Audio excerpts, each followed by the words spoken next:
Shalom saudara-saudara. Beberapa menit ke depan saya mau men-sharekan apa yang saya dapat ketika saya mengikuti ibadah online 1-2 bulan yang lalu yang diadakan di Gereja Betani Solo Baru. Saya mendapat sebuah pewahyuan, sebuah penglihatan, yaitu penglihatan sebuah sungai yang berbatu yang sedikit airnya dan hampir kering. Sebuah pewahyuan yang mungkin adalah sebuah peringatan, bahkan teguran bagi kita semua jemaat di Solo Baru. Menurut saya arti dari penglihatan ini adalah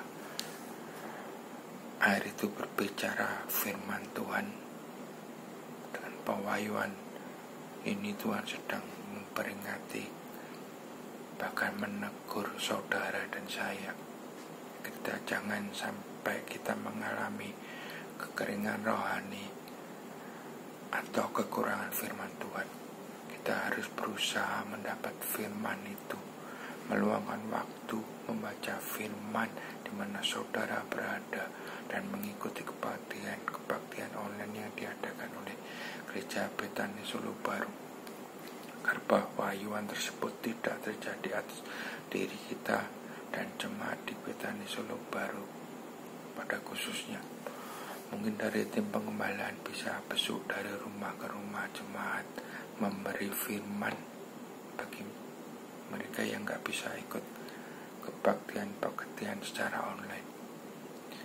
Penglihatan kedua, Tuhan perlihatkan kepada saya ada beberapa kuda yang berada di sekitar air yang jernih tapi tidak meminum air tersebut. Menurut saya ini juga nasihat dan bahkan mungkin teguran bagi kita. Banyak kegiatan-kegiatan yang kita kerjakan di masa pandemi seperti ini yang menyita waktu kita mendekat dan masuk lebih dalam untuk mengerti kehendak Tuhan, karena keadaan yang seharusnya kita mempunyai waktu yang lebih untuk membaca dan belajar firman Tuhan, malah sebaliknya disibukkan dengan masalah yang lain.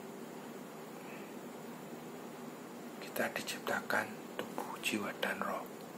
Sebagai manusia roh, kita harus memberi makan roh kita supaya roh kita bertumbuh, sehingga manusia roh kita menjadi manusia rohani yang dewasa, tidak menjadi anak-anak rohani terus. 1 Korintus 1 ayat 2. Dan saudara-saudara, pada waktu itu tidak dapat berbicara dengan kamu seperti dengan manusia duniawi yang belum dewasa dalam Kristus. Susulah yang kau berikan kepadamu bukanlah makanan keras, sebab kamu belum dapat menerimanya, dan sekarang pun kamu belum dapat menerimanya. Di sini saya tidak berbicara soal bayi atau dewasa rohaninya, tapi soal memberi makan roh kita dengan firman Tuhan, supaya kita tidak selalu menjadi anak-anak rohani, tapi menjadi dewasa dan menjadi ciptaan yang sempurna seperti yang dikehendaki atau dirancangkan Tuhan pada awal penciptaan.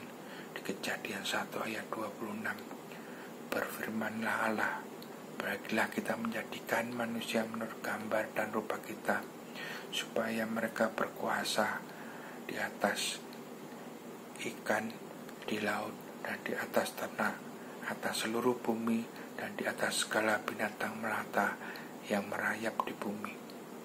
Kita diciptakan segambar dan serupa dengan Tuhan.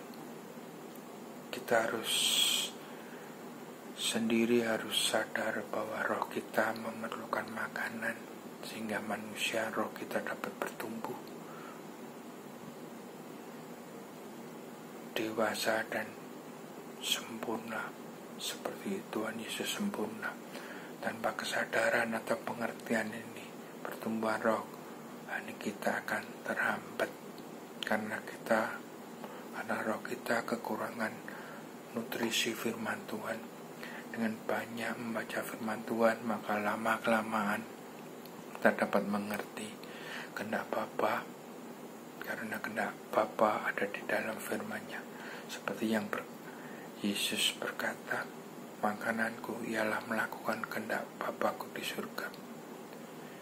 Saya rasa belum cukup kalau kita hanya seminggu sekali atau dua kali membaca firman atau mendengar firman Tuhan di gereja, atau hanya mengikuti kebaktian online dan sum-sum rohani.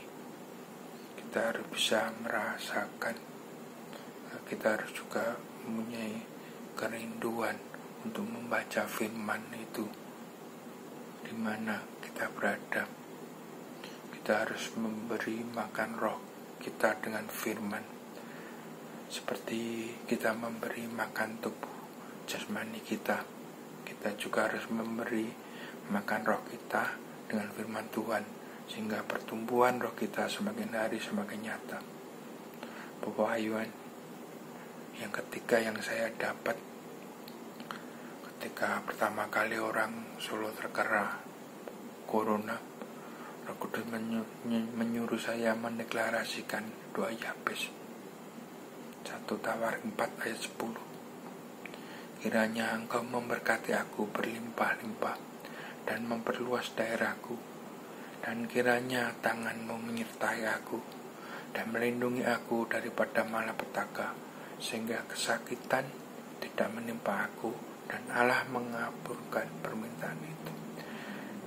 Sampai sekarang hampir setiap pagi saya berusaha mendeklarasikan ayat tersebut, dan hampir semuanya tergenapi. Di saat ekonomi lagi sulit, di saat kesehatan lagi diserang, tapi ayat ini menekan saya secara pribadi. Biarlah sharing saya